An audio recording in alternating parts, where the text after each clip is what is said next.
Hello and welcome to Crucible of Words for more Legacy action. Today we are looking at the deck that won Eternal Weekend Asia that was hosted in Japan this weekend just gone. This list was piloted by Yuji Ichimura, and not only did they win the top 8, they also topped the Swiss, so a very powerful showing from this Delver list. And it's got a little bit of spice to it as well. So we all know and love Delver of Secrets decks. This one is leaning into the actual Delver of Secrets, so we have 8 1-drops that can start the pressure early, which is going to let us get in underneath combo decks. And then we can protect it with our tempo cards. So we've got things like Daze, Force of Will, and then we can bounce creatures out with Borrower. We've got Lightning Bolt, which can go to the face or sweep out creatures, an Unholy Heat to clear the way, and some Wastelands to keep our opponent off balance. If that doesn't work, we have the top end of our Murktide Regent, which we have 3 of, which can just come down and just kill our opponent in 1 or 2 swings. And this list is only running 2 Cori-Steel Cutter, which has synergy when we're using our cantrips like Ponder and Brainstorm to create a wide board that can mess our opponent up. But we're mainly focusing on the 1-drops here. We do have 4 Mishra's Bauble, which whilst it doesn't flip Delver, it gives you 2 looks at the top of your library when you have a Delver, because you can target yourself and your opponent's turn with the Bauble, and then you get to see the top cards. You can decide if you want to draw that card or resolve the Delver trigger first when it gets to your turn. The spice in this deck, though, is the 2 copies of Stock Up. This is just like a really nice refuel that can help you get through the mid to late game where maybe your opponent's starting to piece some things together, your Dazes and things are a little bit less effective. This is just a really powerful card that we're seeing all across both Legacy and Vintage. Once upon a time we used to run Expressive Iteration in our Delver decks, and that obviously got banned. Stock Up is kind of doing a similar job. It costs 1 more mana, so it's more of a late game thing. But in terms of the late game, we do have another tool here. We have a Mystic Sanctuary. So this is instead of running a Surveil land, we've got this Mystic Sanctuary to plan for the late game. So instead of just having a Surveil in the late game, we can go, okay, let's get our Stock Up back, or our Force of Will to make sure that our shields are going to hold. So there's some interesting technology, even though it's within the space that we're all familiar with in terms of how Izzet Delver looks, there are some innovations. For the sideboard, we've got Consign to Memories, Hydroblast, Pyroblast, so just a bunch of counter magic that you expect, even Force of Negation as well. We have a single Counterbalance, which is going to be quite useful in the mirror. We've got Meltdown to deal with some of the artifact decks, a 1-of Price of Progress, just as a nice big dome of damage to certain decks. And then our Graveyard Hate is 1 Soulguide Lantern and 2 Grafdigger's Cages. I'm excited to see how this one goes. I do like playing Delver decks because there's a lot of choices, and it's just a really good way to play Magic the Gathering because you have lots and lots of decisions turn upon turn that actually impact the game, whereas some decks don't always have that. Alright, congratulations to Yuji Ichimura for a fantastic run at the weekend, and let's see how we fare with their deck. Remember to like and subscribe, and let's get stuck in. For free, fast, and secure worldwide shipping on high-end singles, classic products, and full sets, check out 3for1 Trading. Whether it's the Legacy or Pre-Modern that I play on this channel, or even Vintage and Old School, they've got you covered. Find them through the link in the description of this video and use my code COWFREE for free worldwide shipping on your first order over $500 or euros. If our opponent is trying to play some basic lands, some non-basic lands, we're going to have a bad time. I think this one is keepable. We have Dragon's Rage Channeler, which is immediate pressure, Ponder to find whatever else we need. So we don't know if we need removal spells, we don't know if we need counter spells. We'll find out. We might need more threats if they're like a control deck. So we're going to keep this, and our Ponder can fill in the blanks for us. We are on the draw, so we're going to get a little bit more information before we start pondering. We could also just try and wasteland our opponent to oblivion, but we'll see what they do first and how we feel about it. Island Tamiyo. A pretty good start. So there are a couple of different options we have here. We can ponder to try and secure our next land drop if we think we're getting wasted. Or we can go for this Dragon's Rage Channeler. The basic island from hand kind of suggests that maybe they're running more basic lands. Obviously, it could be not the case. This makes me think they're more on the combo side of things. So I'm going to go in for this Dragon's Rage Channeler and get our pressure going.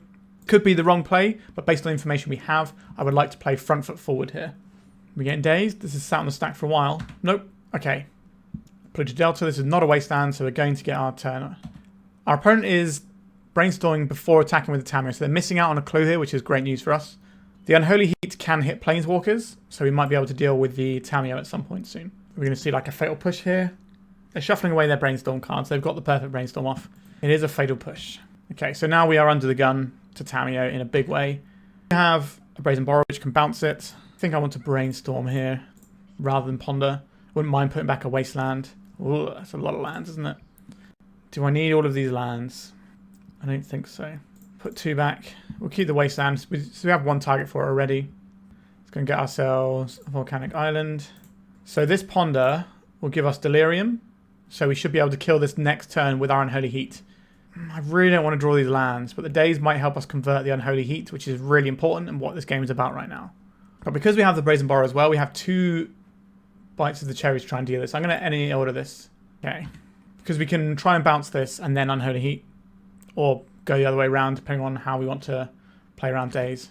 Because if we're playing around Daze, if one of our spells resolves around a Daze, I'd like it to be the Unholy Heat, because this just kills the Tamiyo, instead of just bouncing it back to their hand where they can play it again and get some extra value.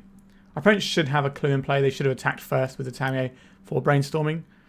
So we've got that little respite where they haven't actually got any card advantage out of the Tamiyo yet. A Wasteland, that does hurt a little bit. This turn is going to have to be Unholy Heat around a Daze. Do you have Force of Will blue card to protect your turn 1 Tamiyo? Like, obviously they've done some sculpting and Brainstorm and Ponder since, so it's not out of the realms of possibility. I do have a Force of Will. We could Wasteland here and just hope that the Brazen Borrow is good next turn, but then we're not playing around a Daze. What do they pitch to this? They pitch the Daze. Do they have a second Daze? I think I'm going to try and cut my opponent off of mana here. If our Brazen Borrower gets Dazed, that's obviously going to be some pretty horrible news for us. But I think we're okay just to try and play to the better situation for ourselves here. A Wasteland is absolutely brutal, and that Wasteland is going to cost us the game now. Yikes. We have 1 shot here. So we're going to look at ourselves, see if we can find a Bauble, find a Lightning Bolt.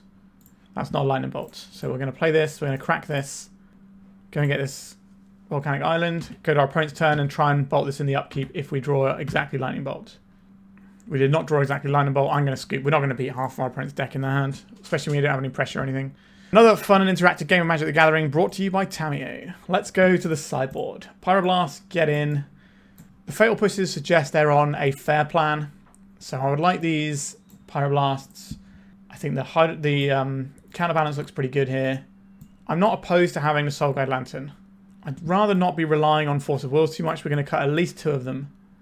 Steel Cutter looks great here. Stock Up looks great. I don't know if I want to go all the way off of Force of Wills because they have Barragoyfs. And I'm not in love with Barragoyfs coming in and smashing our face up. This isn't really a matchup where Wasteland shines the most. So I'm going to take 1 of those out. We're not getting rid of any of our threats, because our opponent's going to be the control in this matchup for the most part. Maybe we just have to shave on like a Bauble and call it a day. So we're removing an artifact from our deck, but we're adding an enchantment, so in theory our Delirium count is still going to be similar. Do I want this Soul Guide Lantern just to shrink Barragoyfs and Nethergoyfs? I think I do. I'm going to replace a Bauble for it. A lot of Brainstorms into an Orcish Bowmaster's matchup is a little bit spooky. But I think we do keep this, because the raw card count is actually important, because this could be quite an attrition-y game. I just saw at the end of that, our opponent had 1 card in hand. I will just play out this Brainstorm. In the last game, we had the choice of of Wastelanding them so they couldn't Thoughtseize and take our Borrower. But that played into a Daze or Wasteland. But we also cut them off of other black spells, which could have been useful as well. I don't know. Should think about this game instead of the next one, though. I'm going to Brainstorm now to avoid Orcish Bowmaster shenanigans. We're going to be putting back at least 1 land here. I think we're just going to put back 2 lands. And then we're going to go and get Your Friend and Mine, the classic Delver of Secrets. It's hard to feel bad about a format where Delver of Secrets is playable. It's a very fair card. It's not giving you extra value, it's just a guy that attacks. Which is what the threats in decks like this should really be. They've got Surveil, they've been over a Polluted Delta. A Hymn to Turak. It's random, so what are we going to lose? A Cori-Steel Cutter is a bit annoying. Am I going to Brainstorm to flip this? I don't think so. Brainstorm now while Orcish Bowmasters isn't a thing we have to worry about. So we can get a Murktide Regent into play, but it will run into a Daze. Am I okay with that? I think I'm okay with that. We'll leave the artifact in there because that's the harder type for Delirium later on. Right, they have a Force of Will. So we get 2 for 1 off our Murktide Regent. Hopefully our Delver can flip next turn. Got some removal for creatures. Just a little ponder action from our opponent. They haven't played a land drop yet, so they could play a land and Orcish Bowmaster this. On our previous turn, we could have Brainstormed to make sure the Delver flipped so it could dodge Orcish Bowmasters, but I wanted to get maximum value out of my Brainstorm. So that's definitely a choice that could be wrong, depending on how the game plays out. It's a Thoughtseize. We're going to lose... I don't know what you take here. It shows us what they're worried about. Are they worried about their life total? Or are they worried about... Okay, they're worried about their permanence. So they don't really care about their life total. Is it Tamiyo? Engine explosives for 1. Yep, that's why they don't care about their life total. Makes sense. Yes, I will reveal Stock Up. I'll attack with my Insectile Aberration, then cast a Stock Up. They didn't have Daze last turn. I had to use Force of Will when it was a perfect Daze target. So I'm going to believe they don't have it this turn. If they do, then so be it. What have we got in graveyard? Sorcery, instant, creature, artifact. So this is going to be delirious. Do I just want to take bolts here when our opponent's life total is getting quite low? Or do I want to take this Delver of Secrets and try and leverage that? I think I'm going to take the bolt. This also protects us from a bunch of other things our opponent can have. So like scary monsters that we might have to deal with. What we don't want to see here is Barragoyf, so we could have taken the Daze for that. But if they have a land drop, then we're just completely dead to Barragoyf anyway. Murktide Regent, how big are you going to be? A 7. Big. That is big. Tamiyo, also pretty big. The explosives will blow up the Tamiyo. I'm going to get his Counterbalance in. What are we doing here? I don't really want to just fire a lightning bolt into this. I also don't really want to play my Tamiyo out. Oh, sorry, my Dragon's Rage Channel out because they have the explosives. We are in a bit of a pickle here. I don't think we get to attack. If they attack us, we have 9 damage that we can muster. Not attacking with a Tamiyo. We will get to attack him with the Insectile Aberration. If they're going to pop this explosives anyway, they should have just attacked with the Tamiyo. I am in some amount of fear of... I don't like this very much. It's Wasteland. I'm in a bit of fear of Barragoyf. Do we have many 3-drops? A Mystic Sanctuary. Okay. We are pretty dead to the old Barragoyf here. They got no cards in hand. They can't pop the explosives. We've got a Mystic Sanctuary on top of our library. I can get us the Unholy Heat, which kills the Barragoyf. Oh, wait, I can't get it because you're just out of Volcanic Island, actually. So they have a removal spell for our only threat and our follow-up threat. They have... So, as you notice, the way they played this Barragoyf was around a Daze that we could have got off the stock up, which is why I didn't get it, because I didn't think it would be valid at this stage of the game unless our opponent played badly. And they didn't play badly, because this pretty much solos us on our own. Their life total is not low enough for us to do anything here. We can play out a Channeler, which gets gold up. We can hold up a Lightning Bolt. I don't think we can play the Sanctuary out, because we want the Sanctuary to get back our Unholy Heat, because it's the only thing that deals with the Barragoyf. We have to block this turn. We can block and shoot the Barragoyf if they let us put damage on it. They might not suspect us having another Lightning Bolt, but it's pretty free to play around this, so I think they're just going to pop this and then crash in for lethal. And there's nothing we can do about it. They're going to let us get a block off on this Barragoyf. Now, we're not out of the woods, obviously. Our opponent's going to go up to 17, and there's going to be another problem we have to deal with in the form of this massive creature, which also doesn't get killed by a Unholy Heat. But dealing with one problem at a time here. Brazen Borrower off the top would be handy. I'd get rid of this Murktide. Dragon's Rage Channeler. So we play this out. Our opponent will crack the explosives and have lethal. We're getting absolutely annihilated today. This is not a great matchup for us. Yeah. Yikes. This is one of the reasons I'm reluctant to play Izzet Delver in the current meta, because Dimir Delver or Dimir Tempo is very popular and is a good matchup into us because of things like Barragoyf and stuff like that.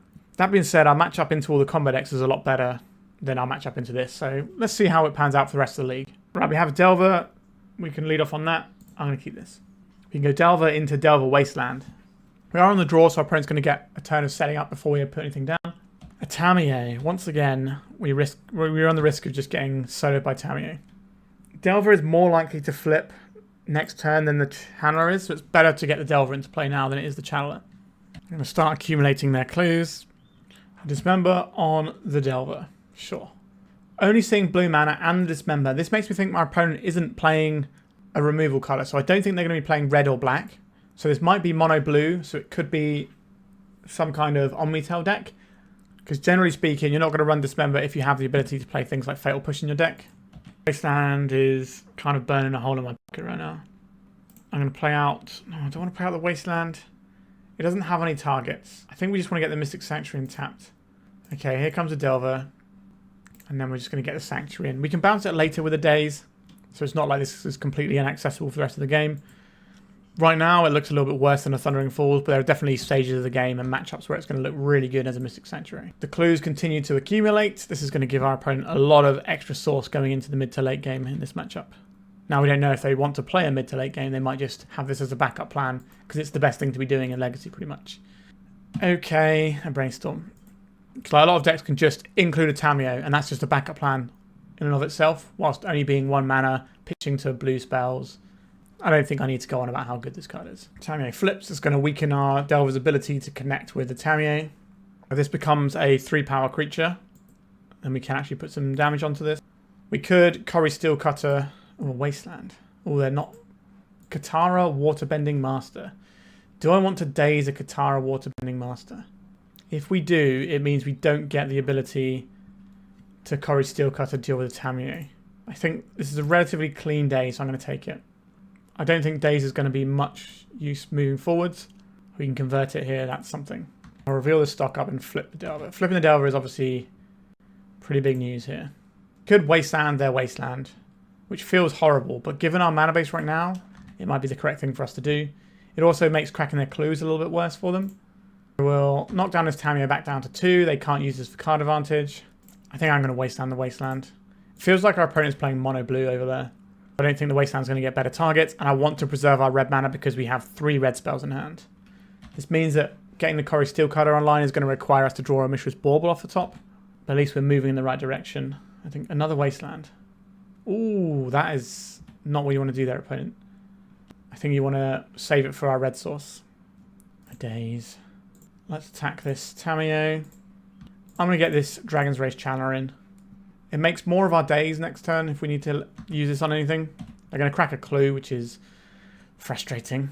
What do we need in our graveyard? We need a sorcery. So, or an artifact. Wang Shi Tong.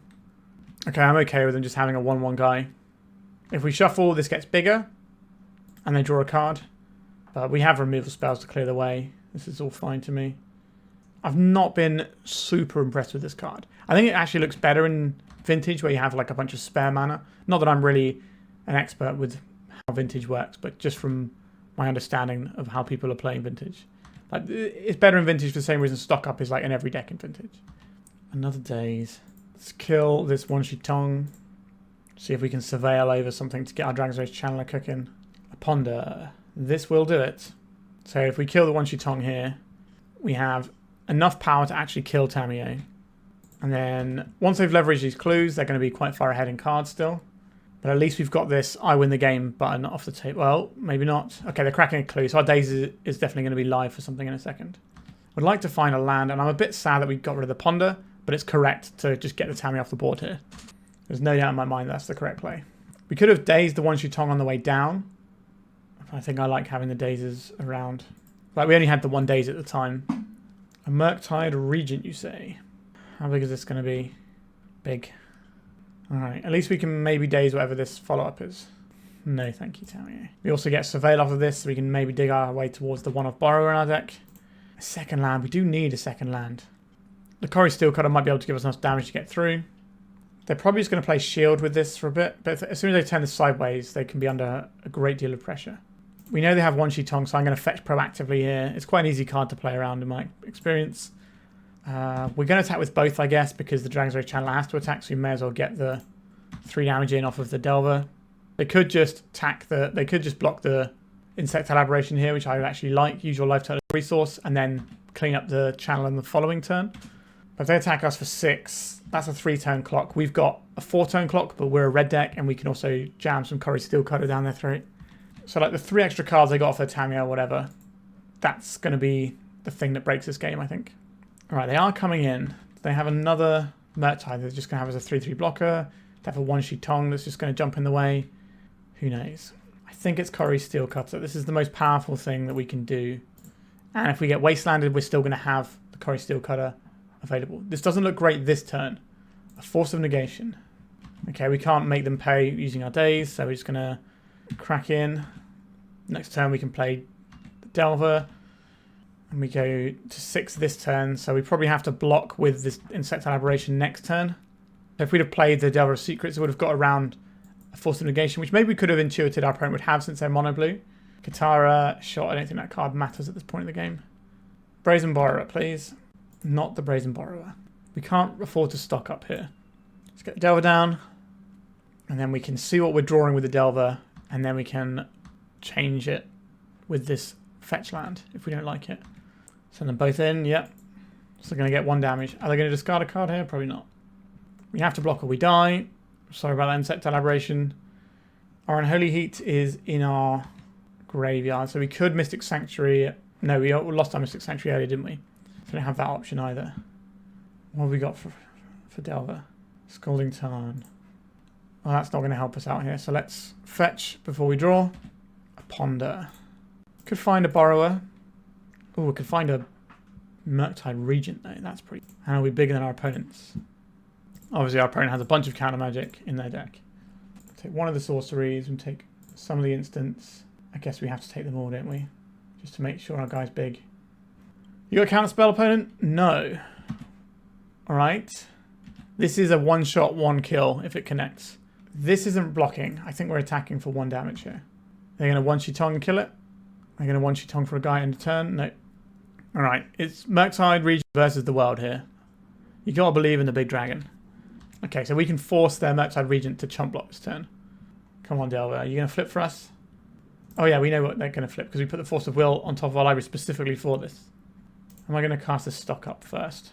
I think so. Brazen Borrower. I like having that. And I'll take a Brainstorm. Or do I want to take a land so I can play around Daze specifically this turn for our Force of Will? That's certainly an interesting proposition, isn't it? Yeah, I think I'm going to take the land just so I can play around the Daze this turn. Because this feels like the crucial turn here. So this forces the chump block. We can put our opponent to 4, or we can hold back and block the Katara. I'm going to try and put our opponent to having to chump block, and then we can just kill them next turn anyway. This way we can't get killed on the backswing if they flash anything in that we can't answer for some reason. Nothing at our end step. Alright, we might have done enough to get through here. Yeah, we turned it around because we drew a Murktide Regent. Excellent stuff. To the sideboard. This looks like a very, very good spot for Pyroblast and a very poor spot for Wastelands. I'm going to take out at least 3 Wastelands, I think, here. Counterbalance looks like an absolute banger. Do we want this many Force of Wills? Probably not that many. We can probably strip one out and that gives us a counterbalance. Do I want Soul Guide Lantern? We've seen not a lot, actually, that I care about. I think this is a fine setup. So the reason we're keeping in a Wasteland is just as a mana source, and sometimes it will Wasteland their Wasteland. I think that is reasonable. If you want to cut this for a Soul Guide Lantern, I can also understand that, but I'm just going to leave the 1 in. Let's submit like this. Pyroblast, one of the best cards in the matchup. Counterbalance is going to be pretty handy too. We've got a Delver, so we can lead off with some pressure. This all seems pretty good. Now they're going to have a bunch of Hydroblast, so our blue stuff is actually going to be better than our red stuff in the matchup. So not unhappy to have a very blue-oriented card hand here. Let's go and get ourselves a Delver of Secrets here. Our opponent is mono blue, so their removal is going to be things like Dismember, which hurts them, which does work towards our overall cause of reducing them down to 0. They didn't Dismember this at end step. That's good news for us. And they're going to just hold up a one-sheet tongue, a Ponder. So this gives us the option to try and drop this counterbalance next turn if we want to. They didn't Daze a Delver, but I don't know if you necessarily want to Daze a Delver. Considering they're pretty low on removal, it might not be something they're too happy about. Let him resolve. But then they do have like one sheet tongue which can flash in and sometimes block this. They didn't shuffle off the Ponder. Wouldn't mind drawing some interaction here, like a Daze or a Force. Polluted Delta, that's not the one, is it? So we can play this counterbalance around a Daze next turn. I kind of want to fetch around one sheet tongue here. So I am going to fetch before pondering. Stifle. Okay. We've got another land. I'm okay if you're just going to do that. I'm not going to Pyroblast that. We're going to Pyroblast the things that matter, like threats and snowballing card advantage cards. I understand why they're running the Stifle. If they're in mono blue, our opponent's deck looks quite fun. I certainly wouldn't mind playing something like this. It's going to be a few steps down the rungs of power level compared to what we're doing, but it's going to be pretty good. Like, it's running a bunch of absolutely awesome cards like Tamiyo and Murktide Regent, along with, you know, counterspells, ponders, and all that sort of jazz. I think we fight over Brainstorm. This answers every spell in their deck bar like Dismember. So we can really just pick the best target to fire this at. We don't have to try and convert it to get value like you do in some matchups where they've got a mixture of different coloured threats. A Tamiyo. This plays into Daze if we burn this now. I think I would like to try and Pyroblast this though. We've already Brainstormed, so they can't flip it this turn if it were to resolve. Alright, our Pyroblast just worked. That's good news. We can get Stifled again. We are going to get Stifled again. And you got it, opponent. That's what you want to do. I will cast a Ponder. I like the land. I like the Delver. We're going to get them all anyway, aren't we? But if we want... The problem is, if we want to put the Daze into our hand right now, then our Delver's not going to flip. How useful do I think... I think the Daze is still going to find targets because they've got one Chitong as like a big X spell they're going to dump a bunch of mana into. We definitely want to have the land by next turn, so I think we put the land... I wish this was a Brainstorm instead of a Ponder. How useful is this Delver? We could put the Daze in our hand, or we could put it in to flip the Delver, or we could put it down to flip both Delvers at once. So we could put this as the bottom card, then we play the Delver, then we play the Volk. We play the Volk out. Next time we draw the Delver, play the Delver, and the Daze flips both of them. I think that's probably actually where we want to be here. We don't get to play a land because of our fetch land was the reason we don't have 2 lands in play because they stifled it. But we're chipping in for little bits of damage. They're going to be surprised when this Delver doesn't flip, but it'll make sense when they see the second Delver, I think. We can also do the Bauble thing, but we still get to draw the card for the following turn. Please don't play something big that I wish I could Daze. It's quite big. It's a 7/7. I think we're going to take 1 hit from this. Our opponent's not going to have any closing power. They're not going to have like lightning bolts, price of progress, anything like that. So we're not going to reveal this. I think we're just going to go for a Delver of Secrets, play out this Bauble, and use the Daze maybe to try and protect this Borrower. We're obviously not attacking into this. We're going to take 7. In our opponent's turn, we can look at the top card before they draw it. Get a little bit of information about what we're playing around here. Just a Misty Rainforest. Not a real heater for our opponent here, but does give them hard cast Force of Will mana, which can interfere with our Brazen Borrower. We have a lot more answers to something like a Murktide post board because of the extra Pyroblast we've boarded in. There's the Misty we knew about. Go to us. So we put the draw from the Bauble on the bottom, and then the Delver triggers. They can stifle these triggers. Say hard cast this Force of Will. You can absolutely get them with this Daze. Flooded Strand. Splash. Wangshi Tong. Okay, we have a response to this. I would like to Petty Theft this Murktide Regent. I'd like to crack this. Do you have a Stifle in hand? How big is this? It's going to draw them 1 card and be a 3/3. That's fine. Like it trades with our thing, but they get a card. It's kind of just like a Baleful Strix at this point. It does get to get 3 damage in here because it has Vigilance. Wasteland. It's fine. It's not really what our opponent wants to see. Let's float a red mana, make our opponent think about stuff. Then we take 3 here. We don't get to deploy the Borrower. We can deploy a Murktide if we wish. We know they've got a Murktide Regent in hand. They shuffled off the Ponder. Oh, we're cracking. You know, tap out for something big here that we can just Daze. A Murktide Regent, you say? Not a very big one. Do I want to Daze this so that I can get my own Murktide Regent being 1 bigger? It stops us playing around their Daze if we do that. I think they might have Dazed if they had it. No, sorry, they wouldn't have Dazed last turn if they had it right. So I think we just let this resolve. It's only a 4/4. Ours will still be slightly bigger, which is all that really matters. Brainstorm, is that better than just getting this Murktide in? It could make our Murktide bigger and give us a land drop, but if we miss, it's a real problem. They've got 2 cards in hand. We don't know either of them. Do we just make a 5/5 with Daze to back it up? Or do I need to Brainstorm here? The Brainstorm is very good with the Counterbalance moving forward. I think I'm just going to guarantee the Murktide and not just lose the game over something foolish. Murktide with Daze back up. They have a Daze. A doozy for us. Okay, I guess our Delvers are back on blocks for a bit. We can find a land, we can put the Brazen Borrow in. Maybe the Brainstorm is there is slightly better because it can possibly enable our Brazen Borrow the following turn. But this turn is going to be ugly for us. We can put 2 things into the Murktide to kill it, which feels horrible. We can trade off with the Wangshi Tong and put ourselves to 2. I think this is double block time. And then we draw a land for the Brazen Borrower to block the Wangshi Tong. We could also draw Lightning Bolt. So we have many, many draws to get through here. We have... What else do we have here? Pyroblast. Murktide Regent. Not very exciting. It keeps us alive. We can just make a 2-mana 3/3 flyer. It trades here. We don't die. We could Brainstorm looking for, what, 5, 6, 7, plus all of our land. Yeah, we should be Brainstorming here. Like, if we don't hit a land or a thing that answers either of these, then we're just dead. Okay, we hit a land, but not the one we wanted, unfortunately. But we can use it to play around Daze. We're only casting the Pyroblast this turn, so we don't need... We're going to probably need to cast the Murktide next turn. So I guess we go Counterbalance, then Murktide on top. Play this out. I'm not going to Pyroblast this on our turn when they have a Katara. This is just a very easy card to play around most of the time. So now we Pyroblast the Wangshi Tong. So this land is actually going to be useful. It's going to help us cast our Brazen Borrower. Not the Borrower, block the Katara. 5 mana, we take 1. Our opponent can choose to discard a card if they want. You can always use this ability. Even if you have no experience, you can still just use it to discard, which I've seen out of the Reanimator decks. So now we can play a big Murktide. Seems like a good shout to me. It's not going to be massive. It's going to be decent. Right, let's leave different types in for Delirium. You can play around Daze here. They didn't play anything. That's good news for us. Our life total is somewhat precarious at 2. But as I said earlier, they don't have any ways of closing the gap with burn spells. They have to connect with creatures. They do have some flash creatures though. A Prismatic Vista. Why are they running Prismatic Vista? I'm pretty sure they're mono blue at this point. You just run the ones that can fetch Mystic Sanctuary, presumably. This is a 2-turn clock. This doesn't kill us. One-Shot Tong exists though. I think I'm just going to play this a little bit cowardly, and I'm just going to jam this Borrow in our opponent's turn. We hit for 3 once, and then we hit for 3 again. Katara, Waterbending Master, is going to get a counter. Does it want to attack into a 5/5 dragon though? Probably not.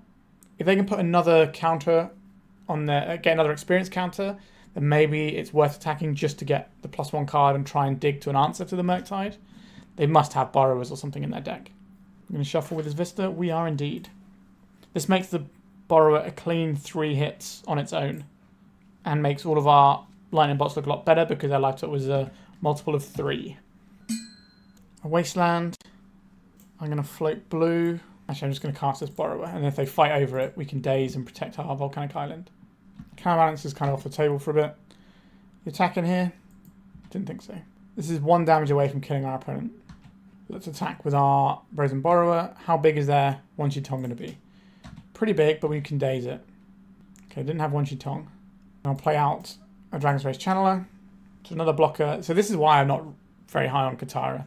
It's very hard to attack with it into a lot of boards in Legacy these days. It looks good when you're playing against a deck that doesn't put anything on the board, but the lack of evasion is pretty huge. They're trying to Daze it, are they? This is just going to get them a trigger on their Katara. Get this Bauble in. So we've got what? Creature, land, artifact. Do I want another land? It helps us cast the Counterbalance, but I don't really think that's what this game is about right now. I would like to see another card, I think. Let's see what our opponent's drawing next turn. To Daze. We have lethal next turn. Our opponent's got Daze plus whatever the mystery card in their hand is. Now they can attack with Katara, draw 2 cards, discard 1. So they end up looting this into something useful and possibly finding a card that helps. How are they going to deal with that though? Yeah, so here is the under the bus with the Katara. I assume we're discarding this Daze. It's kind of funny how Katara costs twice the mana of Tamiyo and is like not even half as good. And it's trying to do a similar thing in terms of getting new cards and stuff. You gotta let me kill your creature first. Under the bus it goes. The big dragony bus. 3 cards in hand now. A lot of islands to work with. Ponder, you got it. They didn't shuffle, so they're not dead. Blue and blue. We're gonna see a Murktide Regent. We could try and, if we Daze this, it makes our Dragon's Race Channel delirious. I think I'm down to do that. Cori-Steel Cutter is fine. Is that where I want to be here? I don't think it is. Like a lightning bolt would be nice. They're going to pay. This means One-Shot Tong will only be a 1/1 and have to go into the bus if that's what their last card is. But we have 3 power that gets through this turn. Lightning bolt, please. Not a lightning bolt. We could try and play KG, or we could just send the guys in. I think we're just sending in the team. They block our Murktide Regent, take 6. If they have a Borrower, they get to bounce one of our guys. Dismember doesn't work here. One-Shot Tong does in the game though. That's what they have. Alright, they have the Petty Theft, and then they block our guy, and then they kill us on the backswing. Sure. I would like to draw some red spells, please. Okay, let's just go in again. I think this all looks fine still. Sure, I'll keep the Island Ponder. We are a little bit behind on clock. That's part of what happens when you talk through all your plays when you're recording. Let's just ponder, see if we can find another land and get this Dragon's Race Channeler cooking. There's a land that I'm interested in. The double Bauble is whatever. I think I'd rather have a Ponder.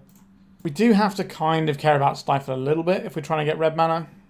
Right, if they're playing someone on their turn, we don't have to worry about the Stifle, which that's actually kind of big news. Tamiyo, we have to force that. We've got another Ponder on top, which is why I'm keeping the Brainstorm here. They got a Daze. Sure. Okay. So hopefully they won't be able to flip this for a little bit, but we'll see. So there's an argument as to what you play out first, whether it's the Ponder or the Mishra's Bauble. I think you want the Ponder because then you can manipulate the pile with the Bauble. So if you only want 2 of the cards, we can bin off one of the ones we don't. I don't think we need a land right now. Any order shuffle it is. Get a bit more Delirium going. Cori-Steel Cutter. It just doesn't look very good on this board. Let's have a look at what their top card is. It's a Daze. Good to know. So this Force isn't online this turn because our opponent can Daze. A Lightning Bolt. Hallelujah. That's a good one. That gives us the ability to finish off the Tamiyo. Here comes a Brainstorm. Oh no, it's a Dismember. If we Daze, then it doesn't resolve. Sorry, if we Force of Will, then it doesn't resolve because of the Daze. So we just have to take it, let them get one clue, but then we have to Lightning Bolt this down. And then it's going to be who draws the Murktide first, I guess. I like the Cori-Steel Cutter, but it's not what we're doing right now, is it? We know they have a Daze. We need to just get this Tamiyo off the board where we have the opportunity to. Alright. Now we can start doing Cori-Steel Cut stuff, maybe. If we can find a land, we can Steel Cutter plus Brainstorm. We have to worry about this Daze in terms of casting our Steel Cutter is the problem. The difference between 1 and 2 mana is enormous. Wouldn't mind when those lands we threw away earlier. But by throwing away the lands earlier, we managed to get to like Lightning Bolt and Dragon Rage Channeler and force our opponent to do stuff. Stock up. Okay, I don't really want to use this stock up to power my Force of Will, but I do need to make land drops if this is our plan. I'll put the lands away there. I think we could put the Steel Cutter on top, but I want to play out a fetch land so I can crack it. It's just kind of awkward, really, all round. Oh, Tamiyo, why do you exist? I think we have to Force of Will this. Oh, this feels horrible. We know they have a Daze, we can pay. Alright, it's just losing that stock up to do this feels horrible. A Brainstorm. Okay, they're brainstorming before Tamiyo's in play, so that's something at least. This also makes our Daze live. And their Daze isn't because we've got 1 mana up. Maybe we end up timing out of this one. That is a Daze. I'll pay. Okay. We had a massive fight over a Tamiyo and won. But at what cost? There's a land on top and it's a fetch land. I'm going to crack this into their Stifle. I think I'm just going to play... Oh, do I even play the Steel Cutter? If we draw a 1-drop next turn, it's better. So I guess we have to hold back with the Steel Cutter. Like Steel Cutter on turn 2 versus drawing Steel Cutter in the mid-game. It's such a different beast. It's going to go Island, Murktide Regent, and then we're cooked. No. Okay, that's something at least. Dragon's Rage Channeler. Okay, this works. Can I have a Steel Cutter, please? Hydroblast? I haven't seen Hydroblast yet. They must have boarded them in. There it is. Alright, we'll play the last card in our hand, which is a Dragon's Rage Channeler. Our opponent has more cards than us because they had a Tamiyo that got them clues. I think they've cracked. Have they cracked a Tamiyo clue? Maybe they haven't cracked a clue yet. But we had to do some ugly Force of Willing. But we are the ones who are on board. Please don't play land Murktide. They did not play the Murktide. Right, let's get our Surveil in first. Mystic Sanctuary. This puts what on top of our library? A Brainstorm. Is that good? Not especially, to be honest. So we have to wait another turn, really, before we get to do stuff. If we had a Pyroblast in our graveyard, then I'd be more interested in it. Let's see what they're working with. It's an island. I'm drawing off of their clue. Or are we drawing off of our Bauble? Murktide. So we're at 6 this turn, then we play Murktide. Let's work out what we're exiling here. 1, 2, 3, 4, 5 instants, 2 sorcerers. Okay, so we can make a full-size Murktide. Our opponent also has a full-size Murktide. Great. And our creature has to jump under the bus to get there. 2, 3, 4. Dueling Murktides. We can play attacks, we can brainstorm it back. Unfortunately, our Dragon's Rage Channeler has to attack, so enjoy being fed to the dragon, I guess. If they attack here, I think that's a really smart attack. Because if they attack, we end up behind on that race if we don't block. If we just borrow us here. Ugh, that felt horrible. So our next one isn't going to be big enough to contend with this, so we need our own borrower now. This game all comes down to when they had the Tamiyos that we had to fight so aggressively over. Because we can't beat the extra card advantage the Tamiyos can provide. Yikes. My kingdom for the 3 Pyroblasts that we brought it in. Katara, Waterbending Master. Looks pretty terrible at this point. They can flash in a Brazen Borrower and grow this a little bit. That's reasonable. A Pyroblast. It's the one we wanted. Alright, I'm going to just crack now. Make sure we can play around Daze. Make sure we're also playing around Stifle all of One Shitong down the track. Okay, Pyroblast, Ponder, Lightning Bolt, and a couple of lands are fine. So we have the big Murktide. Not the biggest that it could be, but it's the biggest that's in play. We've got 2 minutes and 13 seconds to turn our creature sideways twice. No attack from our opponent. The borrower probably goes under the bus here.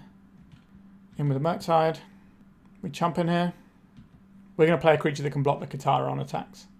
They can loot once, but that's not going to be the most exciting. But they do have things like Hydroblast in their deck. Hydroblast?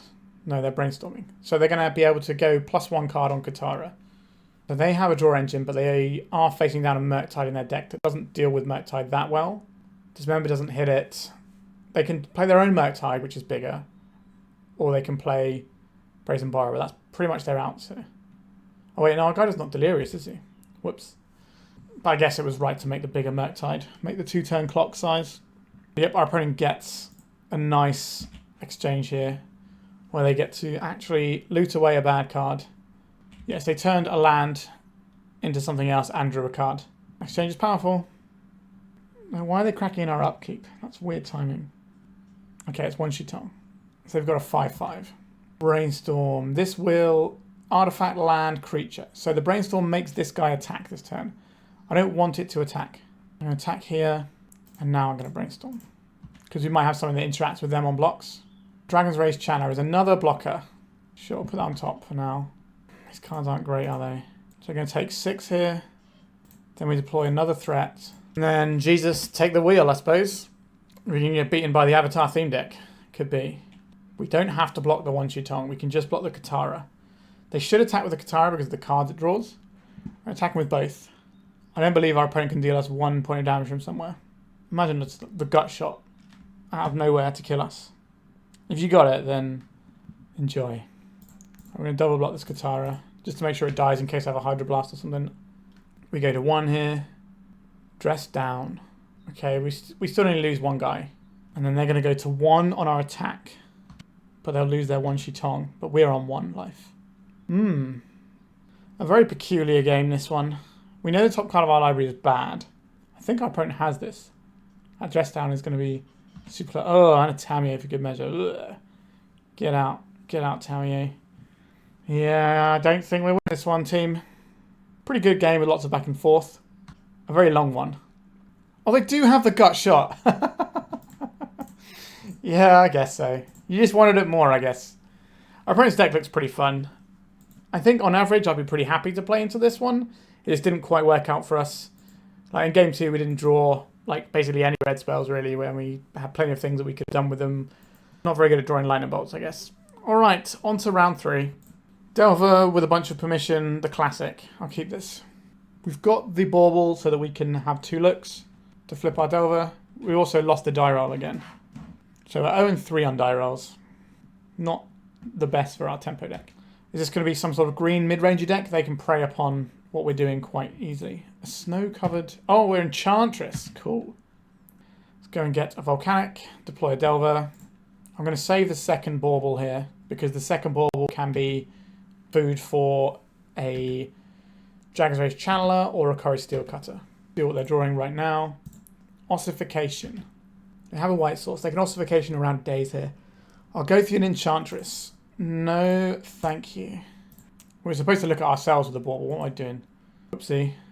Just went into autopilot mode there. It didn't end up mattering either way, but still. Let's go for the Channeler. That's land. Let's get Surveilling. The Channeler that can go into the graveyard to help fuel Delirium. We can attack. Our opponent's turn, we can look at the top of our library. It's another Delver. Okay, so probably shuffle off of the Flooded Strand this turn. Especially if we get a Daze off. And then get another look at the top card of our library. Let's crack this. Let's get another Volk.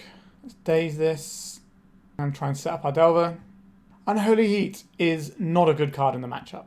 I don't think it's worth flipping our Delver to not draw a card for a turn. We've got a trigger off this Bauble. Would have been fine the other way around. Let's go for attacks. Let's get the Channeler in. You've got 9 damage coming through in theory. We can Brainstorm to set up the Delver. Well, we can't guarantee we can set up the Delver because we know what the top cards of our library are. Well, I suppose we can put the Force of Will on top as well.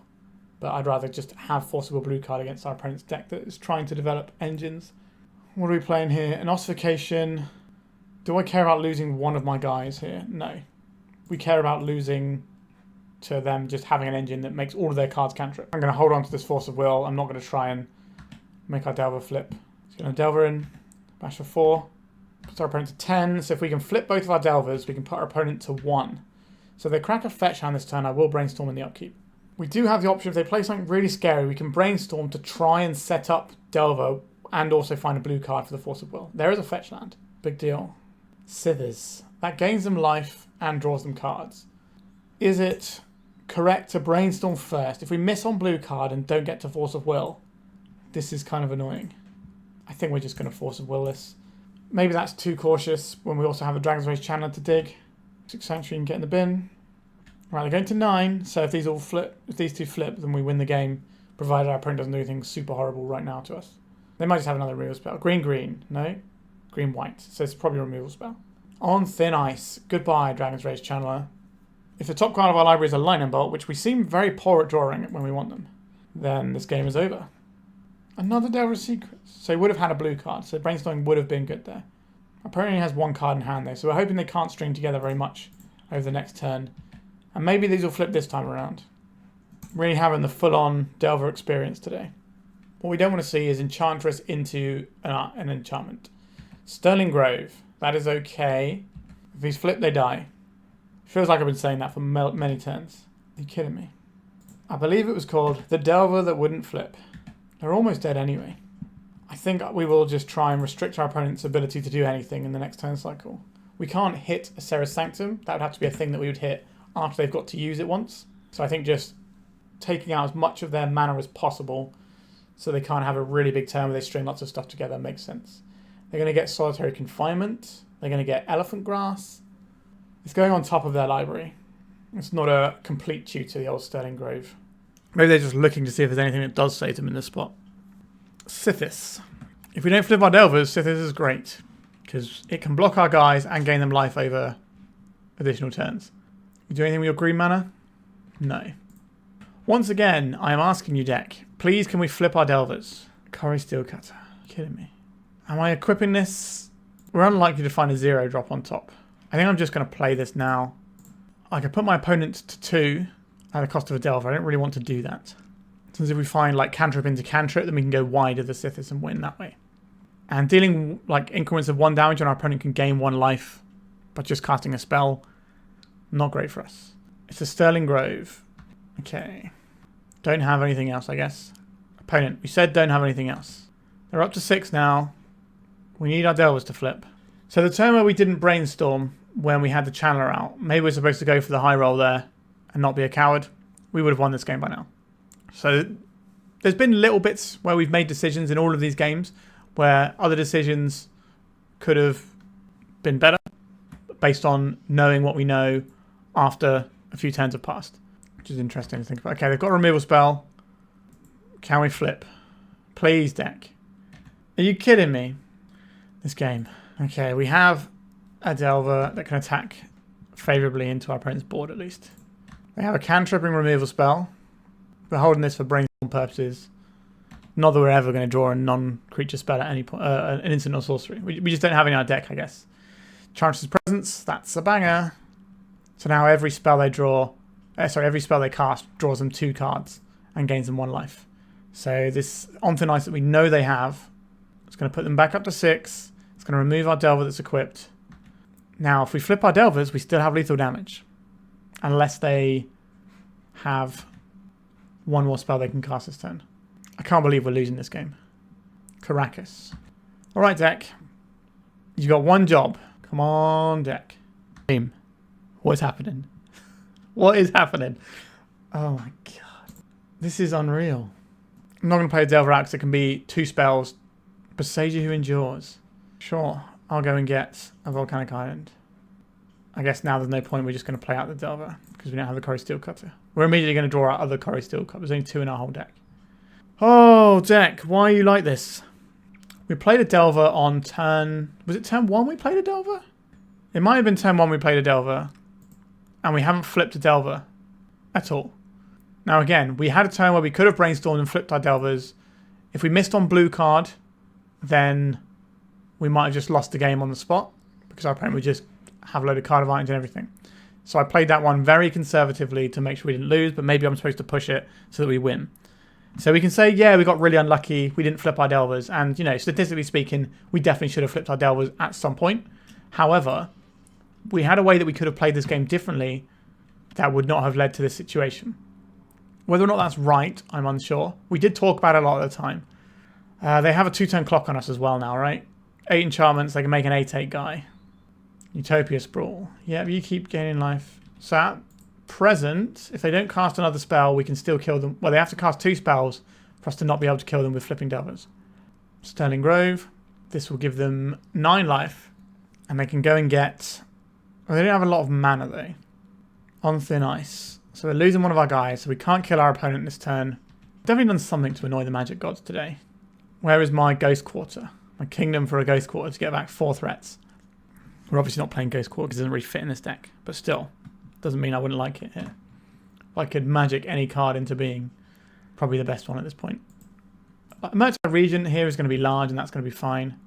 This is the turn where our Delvers flip when it's too late. Guaranteed. Our opponent might be able to kill us next turn. Flooded Strand. What was that game? That was quite the spectacle there.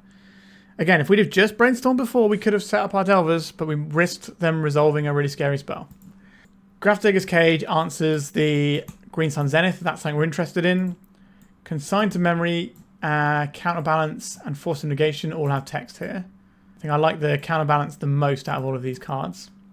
They do have things like Sithis, so being able to blow stuff up makes a lot of sense. The Wastelands are okay. The Dazes look kind of bad because their whole deck generates so much mana. Just swap it like this and call it a day, I think. We can't keep this one because it doesn't cast spells. Mulligan. This one works for us. Cori-Steel Cutter is interesting here. Get rid of one of the Dazes. Our principal threat is probably going to be the Cutter, which doesn't really lose out to things like on thin ice that much. Just get the Ponder going. We're looking for, at this point, I wouldn't mind a Bauble. So we can just get the Cori-Steel Cutter going. Murktide Regent, Lightning Bolt, Stock Up. Stock Up helps us recover after we've done some of these things. We're not really enabling the Cori-Steel Cutter very easily. Murktide, we're going to need another land for it. Lightning Bolt sometimes is going to be good, but does nothing against Enchantress. It only hits Sithis. I think this is going to be a shuffle. Oh, we've hit the Bauble like an absolute boss. All right, Magic Gods, maybe you've come back to my side. A Wild Growth. I'm not going to counter that. We need to counter the engine cards. They do have Boseiju that can deal with this. Cori-Steel Cutter. Yes, I would like my Cori-Steel Cutter to attach.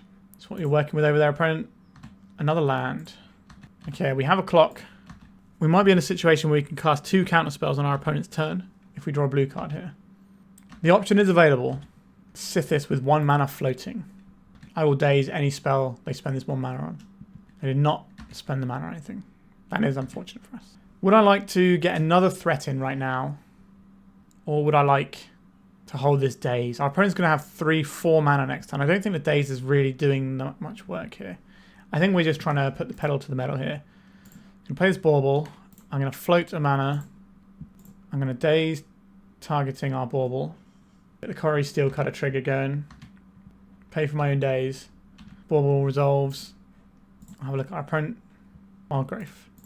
Get him for 5 damage, and this is going to be ramping damage into them over following turns. A Ponder, that's exactly the sort of thing we want for next turn. We're now in a race, I think. I just don't think 4 mana is going to counterspell, because they can play Enchantress's Presence round a Daze, right? They can play one of their 2 drops like Enchantress or Sithis, or they can play Green Sun Zenith around Daze. Sure, we can hit what they play after the Daze, but we don't care that much about the things they play after the spooky card draw engines that just ruin us. I think just putting the pedal to the metal there makes the most sense. We just converted a Daze basically into a guy.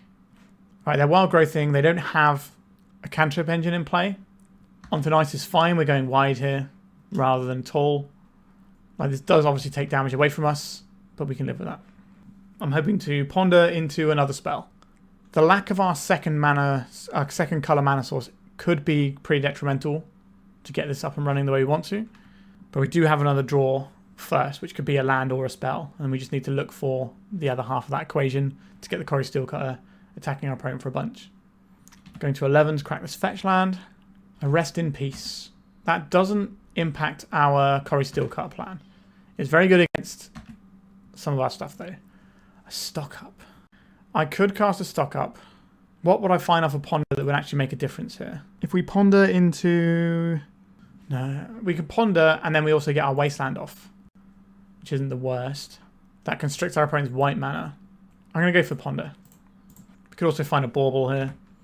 We did find a Bauble. Okay, we'll bury this Sanctuary, I guess. We're going to end up drawing all of these anyway, aren't we? Back with our creatures, get 5 damage across.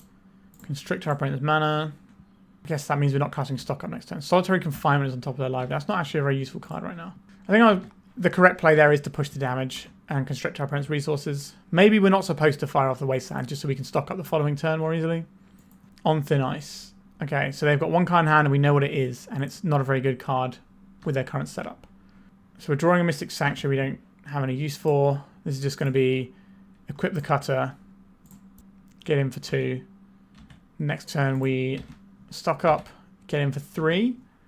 So once again, we're a Mishra's Bauble away. We don't know what the top card of our library is though. We could hit a Ponder and maybe we just have lethal. They might play, okay, I was going to say they might hold whatever they draw back and play a Solitary Confinement to buy themselves a turn. We found a Bauble, so we just win the game, I guess. Blue and 2. I'll take a land and a Ponder, I think. Not that it matters here because we're going to cast this Bauble. Get another Cutter trigger. Attack for 5 again. Okay, we managed to get that one. Another kind of strange game, but not as strange as the first, so we just couldn't flip our guys. The Dazes look much worse on the draw. Do we just take this out and have like a Force of Negation? Our opponent has a few big things that we need to interact with, so I think I like this. They might have boarded out their Sithis because of our lightning bolts and stuff, but the lightning bolts can still go to the face. It's just the Unholy Heat that looks bad in that situation. Can't keep this one with Mulligan. It's not great. Really isn't great. I would love a Surveil land in a hand like this. We can counter an engine card and maybe dig our way through. We'll put back one of the lands. Again, we don't hit the Utopia Sprawls. It does make our Dazes worse when they have stuff like that, but I'm not burning a Force of Negation on that. We play out the Flooded Strand so we can use the Bauble and see what's on top of our library. Is it a threat? It's a Wasteland. I don't really want the Wasteland, so I'm going to crack this now so that we don't draw it. Got to sort of eke out every little bit of advantage we can. Just be haunted by that Brainstorm that we could have done in game 1. I think we had like 5 turns afterwards or something where our Delvers could have flipped and it would have been fine. I don't know. It's going to play on my mind for a long time, that one. Let's Sithis. I will cast a Force of Will, pitching, I think it's a Daze here. Murktide Regent, you're not ready to come and play yet, are you? But soon. So we can play the Murktide Regent next turn, but it's probably only going to be, that's provided we Force of Negation. But it's only going to be a 5.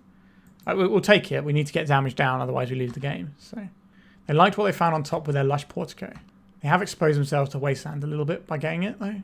Considering how much mana their deck can produce, so I don't think that's the big deal for them. It's whether or not they can get a payoff and land it. A Sterling Grove. Counter this, or do we make them waste their time? I think we make them waste their time doing this. The problem is they can get Sithis. It's a little bit awkward for us. Dragon's Rage Channeler. I'll take that. We've got 3 types in our graveyard right now. You can crack the Sterling Grove. You didn't crack the Sterling Grove. That's interesting. Maybe they're going to play a Sithis and they want it to have Shroud. Nope. Curious. Another Dragon's Rage Channeler. I guess we cast it. If for some reason they interact with it and it dies, then we get Delirium off of it. An Endurance, you say. And wipe our graveyard. I could bounce this and force fusion damage. It doesn't seem ideal to me. They've only got 2 cards in hand though. I think we let this go and then we're just going to be trying to do Murktide Regent things. If we can make our Regent big enough using Surveil on Dragon's Rage Channelers, then that'll be okay. You're not going to crack your Sterling Grave. If they go and get a Rest in Peace, given our hand, we might have to interact with that. But they might not get a Rest in Peace because they've just dealt with our graveyard a little bit. But it fills up so quickly with Dragon's Rage Channelers. And we're getting a activation of the Sterling Grove. It's a Destiny Spinner. That one doesn't quite work how we like it to, but we can bounce it while it's in play so that the thing can be countered afterwards. So if they put a spell on the stack here, we can bounce it. We could just bounce this for tempo and trying to get our Dragon's Rage Channeler ticking. I'm honestly in favour of that, I think. Come on, Dragon's Rage Channeler, be good to me. Flooded Strand, into the bin you go. That is another type though, so that's fine. And it means we're not drawing that, so kind of job done, I guess. Another Channeler, you say. I guess we attack for 1, and if they have another Endurance, then get wrecked me, I suppose. Are we just playing out the Borrower? I think we are playing out the Borrower, holding up hardcast Force of Negation. Force of Negation, not so great when they have the Destiny Spinner, though. I think the usefulness of that card might have passed. Here's a Destiny Spinner. We can still hit Green Sun Zenith, though. Currently Endurance. We are winning this race now, I think. Or at least we have the capacity to win this race. It is impressive how easily just having a playset of Endurance in your deck can massively improve your Blue-Red Delver matchup. Okay, I guess we get in with the Borrower. I could play the Delver, but as we all know, this is just a 1-mana 1/1. It never does anything else. It just lets you look at the top card of your library a little bit early. We got another one. We do have another one. Get wrecked me, I suppose. This Force of Negation looking very bad. I'm just going to play out some guys. They're going to have removal spells in their deck as well. So we can't just get to Murktide Regent and be okay, because they're going to have a bunch of white removal. Wild Growth. It can't be countered, so... The only thing this is hitting now is, like we said, the Green Sun Zenith. And then we have to decide if it's worth getting 2 Surveils to lose our Murktide. If they attack with both Endurances, maybe we can get a reasonable attack in here. But then things get a little bit sketchy because they're attacking quite a lot. They could also activate their Destiny Spinner and just attack with another guy. That's what they're doing. This is 9 damages. This has Trample. So definitely not blocking that. I think we have to throw a guy under the bus here. Because of the trample on the tokens. Or not tokens, the lands. Thanks, Mishra's Bauble. Force of Will. This card is bad, though. Right at this stage of the game. So we're chump blocking. If we're chump blocking both of these, then we're just doing the Mishra's Bauble now because the Delver's not going to flip anyway. Okay, at least we know there's a forest that we don't have to worry about. Or do we have to worry about how much mana they have? 3, 4, 5, 6, 7, 8. So they don't have quite enough because this doesn't untap it. It just turns it into a thing. I'm going to get absolutely ruined here. Yep. So we have a Lightning Bolt. We bolt this Destiny Spinner first. A Ponder. This will just make our Murktide bigger, but we get to actually cast it next turn. What we got? Instant creature source. And if we put this into the graveyard, it allows our Dragon's Race Channeler to actually trade with something here. If we wanted to. So we could have bolted in the upkeep, but they would have just animated a guy in response. This is not a way we can actually get around that. We need to draw another creature here, or an Unholy Heat. Okay, we drew one of the things we needed. We are dead to removal spell, though. So just drew the wrong half of our deck for what we needed, really. We needed some way of interacting with these creatures. But these creatures are very, very good against Blue-Red Delver. That's the game. All right, we are struggling to put together a match win here. Let's go to round number 4. Yeah, we can work with this one. We got Ponder. Our opponent used to be an Elves player, I think, but I don't know what they're on these days. Also, we've won a die roll, which is exciting for us. Here comes the Ponder. I don't know how useful these cards are going to be. Then we go put the Brainstorm on top and put the Daze into hand. Then we can shuffle away the Lightning Bolt if it's not what we want to be doing. I'm not going to Mishra's Bauble just yet because we can use this. Okay, we could be looking at Cradle Control here. The Mishra's Bauble has other uses than just being like a cantrip. It can get us through a later pile if there's stuff that we need both of the cards in our hand. It can also get us through... Oh, Thoughtseize, yeah. Do I want to Daze this? Lightning Bolt is so good in this matchup. I think I'm going to Daze this. It can also feed Cori-Steel Cutter and Delver and Dragon's Race Channeler. Was the rest of that thought that I was trying to get to. I'll play out this Volcanic Island. The top card of our library is a Lightning Bolt. I'm just fine with that. So we just leave open a Lightning Bolt. They probably think that we're a combo deck. So they're going to play a threat now. That would be my guess. Dazing a Thoughtseize is very much a combo play. There is the Badgermore Cup. Goodbye, Badgermore Cup. I'm going to cast Brainstorm. They could have Orcish Bowmaster. They tend not to, but it's possible. I quite like getting a Channeler in the mix. We're going to shuffle away a Ponder and maybe a Borrower. Bouncing their guys that have a bunch of abilities when they come into play isn't always the best. Let's... Channeler. You can bounce... No, you can't bounce these because Borrower says non-land, doesn't say creature. But if you have something that bounces a creature, you can bounce these and they obviously it doesn't immediately come back. White of the Reliquary. You are how big? You are a 3/3. Bajuka Bog. Goodbye to my graveyard. We're going to fill this up very quickly. Don't you worry, deck. Okay, let's bolt this guy first. We want that to work. A Flooded Strand. Okay, I'm into drawing a Flooded Strand here. Cast a Brainstorm. Should have cast a Ponder, actually. Just because it's a sorcery. We can put a creature into the graveyard, so we can put this on top in a second. I'd like to cast this Channeler. Just get rid of both of these. No, we get rid of a Ponder and then we put the Delver on top. Then we play the Bauble. This mills over the Delver. This was actually the matchup of the finals. It was Cradle Control versus Izzet Tempo. Get this. Have a look at the top card of your library. Endurance. Oh, don't like that one for us. So we could play this Channeler or we could try and Ponder looking for an answer for the Endurance. But if they have a land, then our answer doesn't work anyway. So I'm just going to play this Channeler and we're going to get a little bit got potentially. A Brainstorm. Yep, so they're just going to hold open this Endurance. Force of Will. That gets us where we need to go here. And they know that we know. That's fine. We're going to bin off the Brainstorm because Ponder is better when you have an empty hand. Because we're not replacing cards and fixing the cards. We're just looking for cards. Daze. Do I want this? I think I'll keep that on top. They didn't play a land last turn. If they've got another Endurance, then that can answer it for us. Just Ponder here. Leave us on top. Leave us on top. Ponder going. I like the Daze, but I hate the other cards.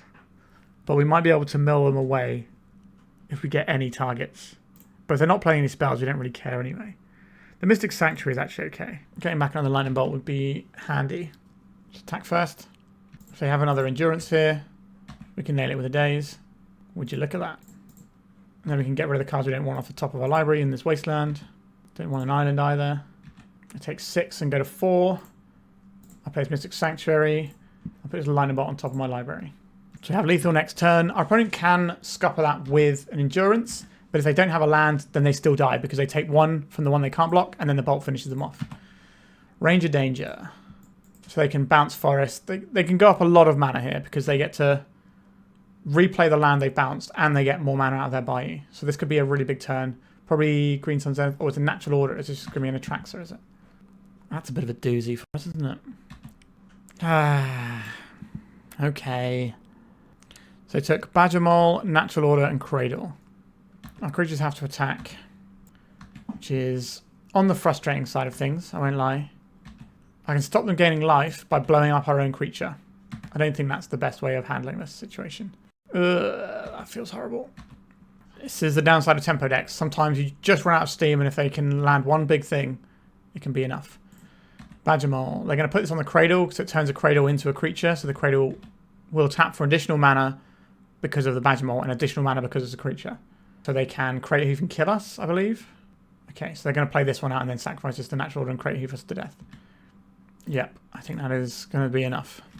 Unfortunate. We were close, but we just couldn't quite go over the finish line there. What would I like here? The Grafdigger's cages are excellent, so we'll have those. The Dazes look terrible. The Force of Will doesn't look great either, though. We just need it. We don't have the sweepers and stuff that you used to have in Delver decks to help with matchups like this. A different time. Solar Lantern does have text here. It can sweep away stuff to make their Wire the Reliquary something that we can actually handle using our red removal spells. Take out a Bauble here for a Counterbalance. I want a Counterbalance. What do I want the Solar Lantern? I think I want the Solar Lantern just to keep the creatures in check. Because if our red removal can't kill a Wire the Reliquary, we're just going to lose to it. This matchup is supposed to be pretty good for Cradle. Sure, I'll keep this and hope they've kept like a hand that requires them to Green Sun Zenith like 5 times. No Dryad Arbor off of a Green Sun Zenith on turn 1 at least. Wouldn't mind a Bauble this turn, but we did Bauble one out though. We drew a Bauble. I love it when a plan comes together. Should be working with over there. Fatal Push. Get some damages in. Draw a card of the Bauble in case we draw any permission. We did not draw permission. We do get to keep going next turn. We don't care about the Wasteland. Badger Mole Cups. They're going to make the Wasteland into a creature, then they're going to Wasteland us, and the Wasteland will come back. We will cast a Brainstorm. Murktide Regent is kind of interesting. We'll keep that one around. We're just going to put back 2 lands. We've got loads of them. I think I'm going to Bauble myself here. See what we're drawing and see if we want to hold up mana. So we've got a Force of Will coming.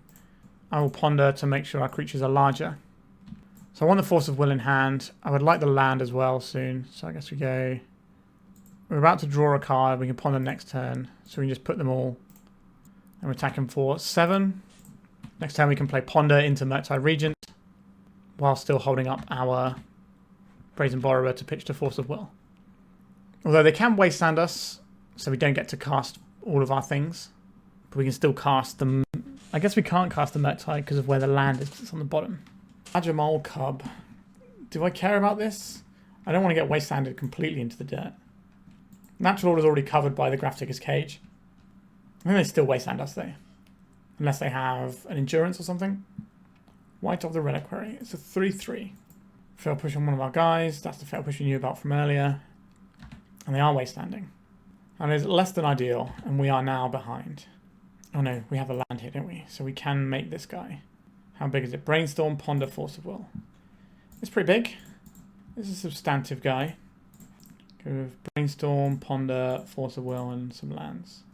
They now have the ability to go and get Talon Gates of Madara, which can phase out the Murktide for a turn, which is obviously a bit irritating. The deck's sort of very tricksy. Please just make a mistake and do like a Green Sun Zenith or Natural Order, please. Okay, they did a mistake. Grafdigger's Cage, which says no. I'll take it. So this is going to be a 4-power guy, effectively. Let's cast Ponder. I like the Lightning Bolt a lot here. If I Lightning Bolt something, they sacrifice it to the white. We might be able to get a bit of a blowout here using our Lightning Bolt in combat. Getting a land here. Talon Gates phasing out our guy. Do I want to kill the Badgermore Cub and get a token on our guy? Or we can play Delver and Lightning Bolt next turn. I think playing Delver and Lightning Bolt next turn is better, because we get the prowess on attacks as well.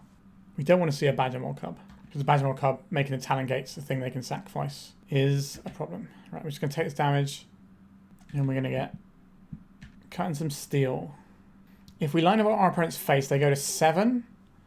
They have 2 blockers, but this will have trambles. This goes here, this goes into here, and they live. Lightning bolting a creature is pretty bad when they have White of the Reliquary. I think we're just going to Lightning bolt their face. They might have Echoing Deeps, who's coming with the Murktide. Okay, our opponent is new dead. Can I remember what's on top of our library? Is it Brazen Borrower? Prep Decay on the Grafdigger's Cage. That's a bit yikes. Are we just going to get Natural Order when they're at 1 life? No, they don't have the mana for that. Green Sun Zenith X equals 2. I could remember what was on top of my library. It was a Ponder and a Delver. I think it was a land. Possibly a Wasteland. We can't get the Mystic Sanctuary. We don't have enough lands to make that work. Come on, Delver. If we attack with everything, they block, block, block. Sacrifice this. It phases out the Murktide Regent, then we're dead. So that seems bad. If we don't attack, they get to do it on blocks. Disgusting stuff. Well, they have to deal with this. We send this over. And then some of our guys go under the bus. Are we just dead to Lair of the Hydra, though? Possibly. Can we block? Yeah, I think we're dead to Lair of the Hydra. Can't buy a win today. But we've had so many close games. Every single game seems to be pretty close and down to the wire. Maybe if I could remember what that card was that we knew that was on top. I think it was a land. I think it was a Flooded Strand, my brain's telling me. Yep, so you just fire up Lair of the Hydra. You have 4 attackers. I have 3 blockers. The maths is not mathsing in our favour here. Do something silly instead. They did make a mistake into the Grafdigger's Cage earlier, so I'm going to give our opponent the chance to make a mistake here. This doesn't have trample, it's just a big guy. Maybe they'll forget to attack with all of their guys. Nope, we are dead. Oh dear, oh dear. So both games here, we basically got our opponent down to dead on board. We just needed to get through 1 turn. And then the first one, they had, oh, we're just going to put an Attractor in play and ruin your day. That was unfortunate for us. Maybe the turn... So we could have done something differently when we had the Lightning Bolt. We could have Lightning Bolted the Badgermore Cub whilst the White of the Reliquary was tapped. Just get this off the board and then give ourselves a token that turn. But that ends up being very similar to just Delver, bolt their face and put them to 1. I don't know. Tricky. So we are 0-4 somehow with the deck that just won the biggest tournament in Asia for the year. All right, let's go and see if we can avoid the reverse trophy. Too many lands. I don't like this one. That's mulligan. Okay, this is fine. I think we keep this to put back a Brainstorm. We kick it off with a Ponder. Well, they've mulligan to 5. Is this a matchup where we can just use our counter spells and win the game because of them? That would be nice. Let's get pondering. We know what we're pondering for because we're looking for a threat at this point. Cori-Steel Cutter is a threat. It's a bit of a slow one, though. I'm still interested in it. Murktide Regent, also a bit of a slow threat. I put this Ponder into my hand. Pads it with a bit more blue card action. Ancient Tomb. Simian Spirit Guide. A Magus of the Moon. Am I ready to deal with Magus of the Moon? I don't think so. Am I willing to play into... I guess we have... the Cori-Steel Cutter doesn't really do enough on its own, though. I don't want to play into Simian Spirit Guide here, either. I think we're just going to hard cast. I'm just going to do it like this. If our opponent has a Simian Spirit Guide and we Daze, that is the end of our event. Basically, we just get absolutely clowned by that. I think I'm willing to get a basic island here and play the Cori-Steel Cutter. Invest in the future. Because we're not guaranteed lands, we don't know. We're more likely to get a spell than we are to get a land. So I think it's better to invest this and try and double spell using the Ponder. Alright, they really needed that Makes the Moon to resolve. Okay, so I think they are mono red. I'm going to play like they are. Give me Hydroblast, please. Consign to Memory has text here. Force of Negation has text. Meltdown has text because our opponent's deck involves Urza's Saga as well. So we have some things we're interested in here. What doesn't seem great? The Dazes aren't going to do a lot of work here. They can come out and they get replaced with Hydroblasts and Force of Negations. That makes sense. We want to keep the stock up so that we can refuel. They've got a bunch of guys who want to kill, so this seems fine. Wasteland is probably one of the lesser useful things in our deck. Maybe strip out a couple of Wastelands. That gets us access to the Consigns. And then we just have to try not to worry too much about the Urza Saga. The Consigns can handle that. We can beat them down. This hand does not have any functional mana, so we're going to send this one back. This hand is very slow. Really not feeling this one. Maybe we cheese our opponent with these Wastelands. Okay, I'm going to bottom one of the Consigns. I don't like this hand very much. Just about passable. Okay, they went Ancient Tomb and did nothing. The Wasteland cheese is live. We drew both of the remaining Wastelands in our deck.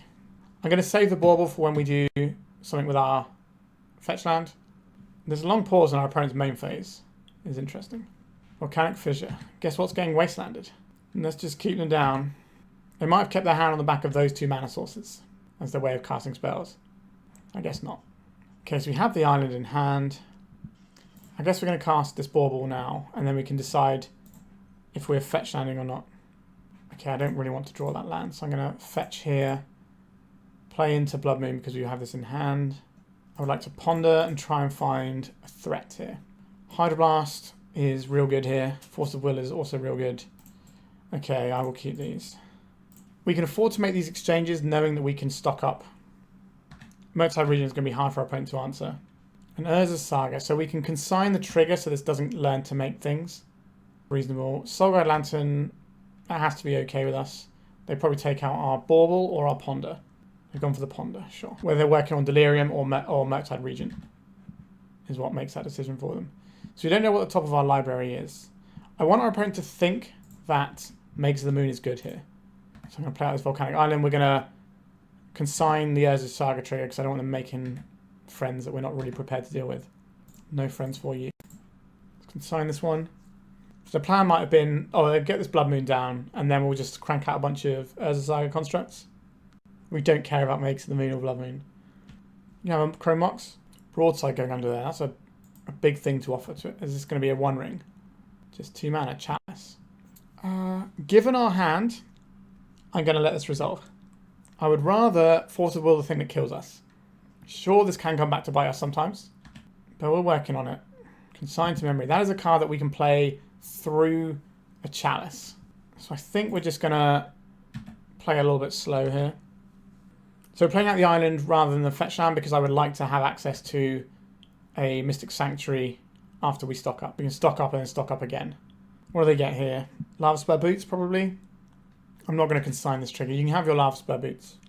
We've got a consign for like the 1-ring. Oh, it's just a Chrome Mox. Is this going to be a 1-ring turn? It is. Cast of Replicate, targeting this. I'd like to replicate it twice, just to be on the safe side. So what happens here is the trigger happens, and the copies go on here, and Chalice only counters the original copy.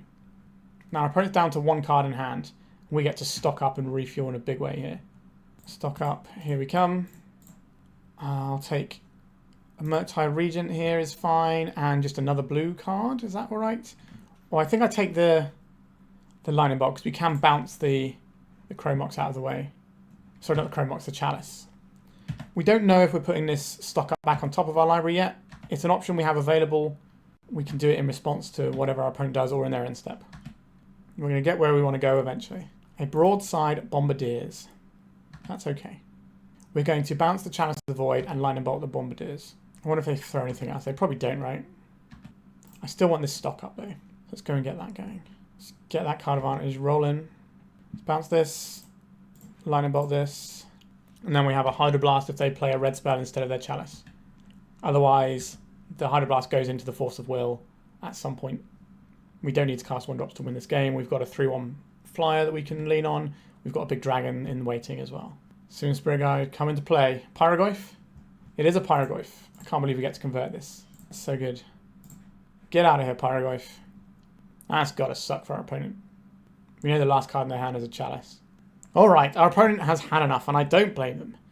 So we managed to get a win at the end. But what I will say is, even the rounds where we lost 0-2, the games were really competitive. And obviously the games where we went 1-2, slight things could have broke a different way. There was one game we just got absolutely railroaded by Tamiyo.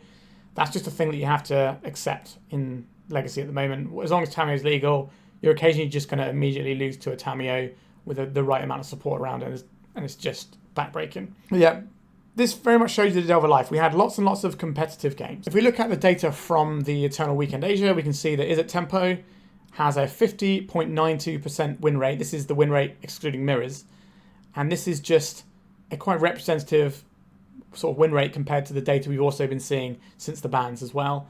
The Delver deck has game into pretty much everything, but it's not necessarily stomping things that much.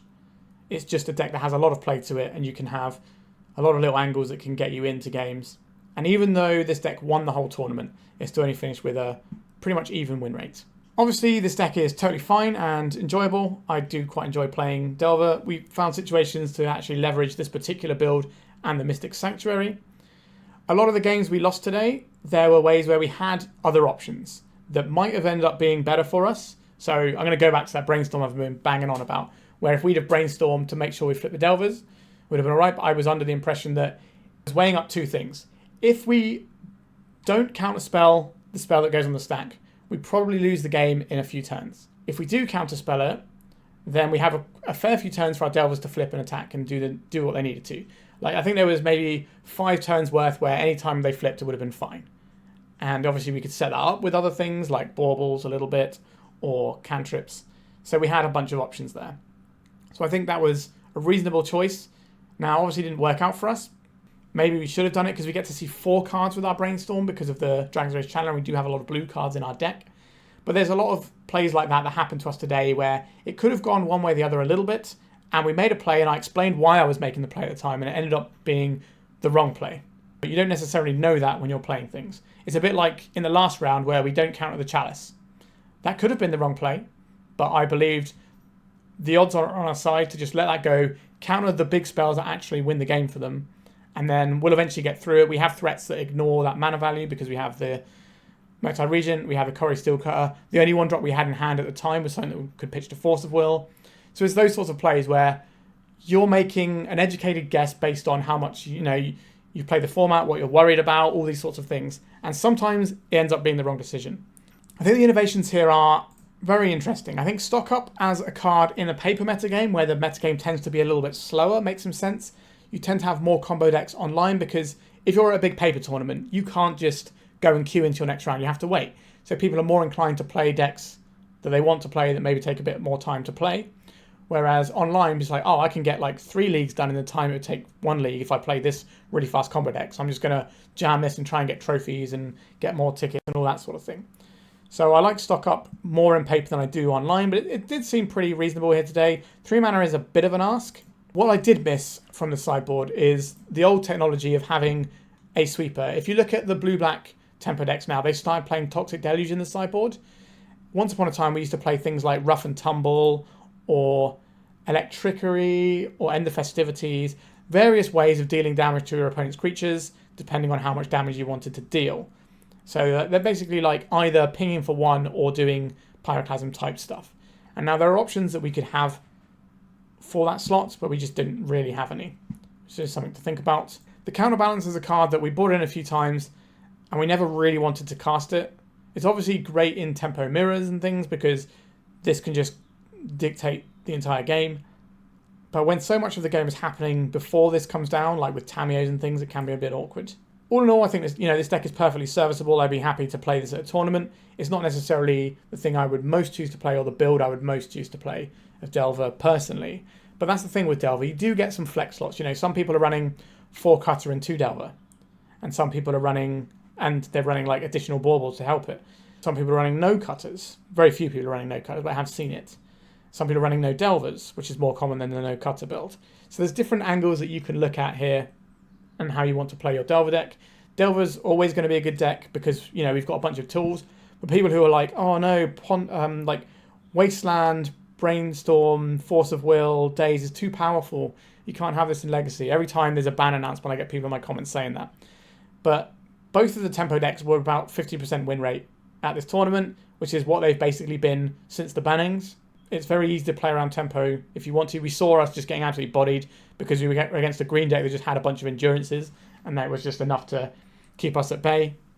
So when the Delver deck is heavily played and, you know, is a viable thing to do, I think the meta is generally fine because it tends to end up evening out at about a 50% deck most of the time, unless there's something really busted like a Ragavan or Dreadhorde Arcanist, that sort of level of card that they can run that just puts them over the edge.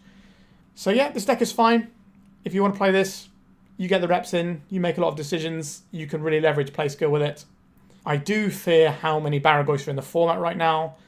Barragoyf is such a pain for us to deal with. I've seen some Delver decks playing Unable to Scream, which is a 1-mana blue enchantment, which turns a creature into a 0/2. That's something that you can run to try and help get through this sort of thing, because otherwise pushing our damage through against the Barragoyf can be somewhat taxing. Alright, I hope you enjoyed this one. Once again, congratulations to Yuji Ichimura for winning the Eternal Weekend Asia. Remember to like and subscribe to the channel, become a member if you're looking for extra stuff to watch over Christmas break. By all means, become a YouTube member for just $1 and you can watch all my content early, so you have an extra selection of stuff to watch. And thank you for watching. Goodbye. If you'd like to support me in the channel, please check out my Patreon. It has a free guide to budget turbo depths as well as 3 tiers of support. A low cost one that enters you into my monthly raffle for a free donation deck on the channel, a mid-tier subscription that gives you access to my detailed turbo depths guide that is updated every month as well as regular articles, and lastly the higher tier gives you all of the above as well as a monthly donation deck for my channel. If you're interested in supporting the channel this way, please check out the link in the description.